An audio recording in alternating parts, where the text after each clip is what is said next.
Morning guys, showing off the muscles again. I always say the same thing. I am 56 years old. I've been on the carnivore diet 7 months and I feel great. I'm boosting with energy. So what am I trying to do today with this video? Let's just talk about the daily diet that the average person eats. So you think about it.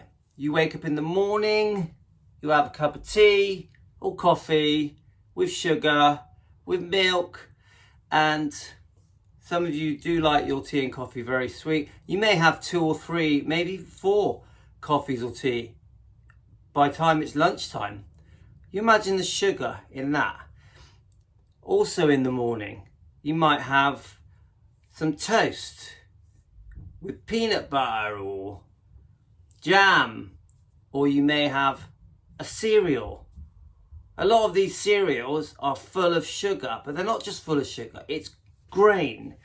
Grain is very bad for you. It's not good for your stomach. It causes inflammation. So then between breakfast and lunchtime, you may have a little snack.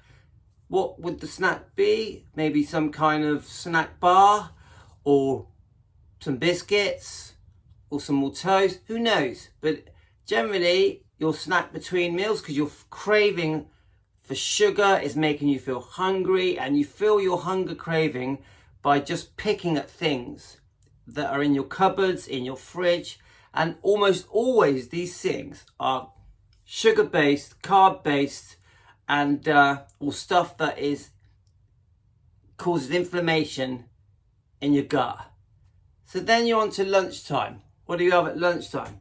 A starchy jacket potato maybe with a cheese topping, or you just basically have a lunch meal, like maybe you go to McDonald's or KFC, or maybe you just cook something at home that generally is not good for you, that has nothing to do with meat or eggs, and it's cooked in vegetable oil, which is bad for you, and then margarine. And then you're snacking from lunchtime to tea time, and it's the same story. And maybe between lunchtime and tea time, you've had a donut, or you've had some crisps, you've been drinking your Coke, fizzy Coke, or your orange juice, which is also bad for you because it's basically full of sugar.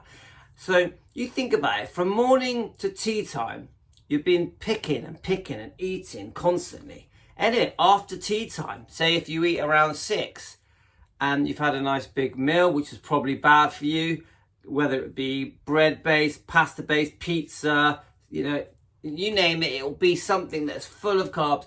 It could be a large meal that's with vegetables. Now, we know vegetables can cause problems with their oxalates and their defense mechanisms, and you may have some fruit.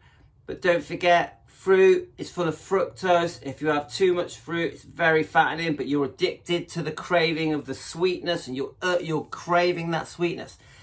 And then, okay, it's gone 6 and it's getting towards bedtime and you are still munching. Oh, I'll have some more crisps. I'll have a few biscuits. I'll have another tea with sugar. I'll have a coffee with sugar.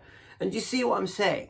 So by the time you get to bed, your body has been overloaded with all the bad things that you could possibly think of that is carb-based or sugar, or basically things that are not doing your body any good. But what is your body craving really? What is the ancestral way of eating craving? Really, your body just wants meat, eggs, water. That's all it wants. That is how we were designed.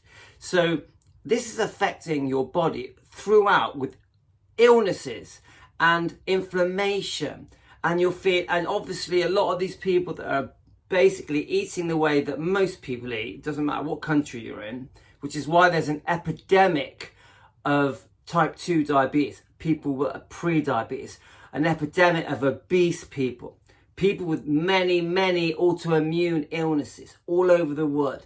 And you don't have to go very far to see all these people of all ages looking very unwell and very overweight, even younger people. I'm not just talking about teenagers and 20-year-olds. I'm talking, you see people in their 30s and 40s and they look 60, maybe older. You see people in their 50s, they look 80, yeah? So, and that is because we're all just going along and eating the way that we think is just the normal way to eat, and it's fine because we're all sugar adapted. So our bodies are living off our sugar, where our bodies should be living off the fat in the meats and the proteins and all the vitamins and minerals and nutrients that is in meat and fat and eggs. That's how we should be living. So from the point of this video, what I'm trying to say to you is that it's no one's fault. We're just following guidelines. We're just following how everyone else eats. We're not doing anything unusual. So the whole point of this video is to say, no, you have to throw away what everyone's doing and all the normal guidelines. And you've got to remember that there is another way and that we are being lied to, and the diets that we are following are incorrect and causing us to die young, have heart attacks, strokes, very serious ulcerative colitis or IBS, stomach issues. It's causing brain fog, and yes, eventually dementia, problems with the brain. You go into these nursing homes and they are full of people that don't even know where they are, don't even remember their name, don't even know who their relatives are, because all of these bad foods that they've been eating throughout their lives and the over intake of sugar and bread and pasta has led to them becoming very unwell, not just in their bodies, but in their brains as well. So my advice to anyone out there that is feeling very unwell, who's got type 2 diabetes or pre-diabetes, or has stomach issues, or has brain fog, who gets dizzy spells, who are on medication like statins, etc., which I think are very bad for you, especially in certain circumstances. But my advice to you is it's never too late to give it a go, to try a completely different diet, to try the carnivore diet or the keto diet, to completely give up the sugars and the carbs and the vegetable oils and margarines and all the bad of the grains, the cereals. You only really need to eat one meal a day. But okay, 2 meals a day. You should be doing a 16-hour fast. Most of that is when you're asleep anyway. And I tell you now, if you just give it a try, even if it's only for 30 days, you will be amazed at the change. I noticed the change within days. My energy levels shot up. I was so unwell, especially with my ulcerative colitis and my dizzy spells, and I felt tired all the time, and my face had blurted out, and my stomach was like a balloon. I was so well, I thought I was going to die. I was like, do you know what? I'm in my 50s now. I reckon I won't get far into my 60s. Probably in my mid-60s, I'll probably die, yeah? And I'm a non-drinker and a non-smoker, yeah? And I felt that way. And I literally thought I was on a slippery slope to the grave. So please, anyone out there that is just feeling crap, try the carnivore diet or the keto diet for 30 days, just 30 days, and give up all the bad foods and drinks and bad oils. Concentrate on meat, eggs, fatty meat, and I'm talking natural animal fatty meat, eggs, salt, butter. Cook in your fat, the fat off your meat, cooking that. Stick to water. Try to reduce your eating to once or twice a day, and it will change your life. You will become superhuman. You will feel born again, and every day when you wake up, you will be so looking forward to the day ahead, because you had a new beginning. And even if you're in your 40s, 50s, 60s, 70s, you will feel 25. Thanks everyone. All the best from the UK. Thank you very much.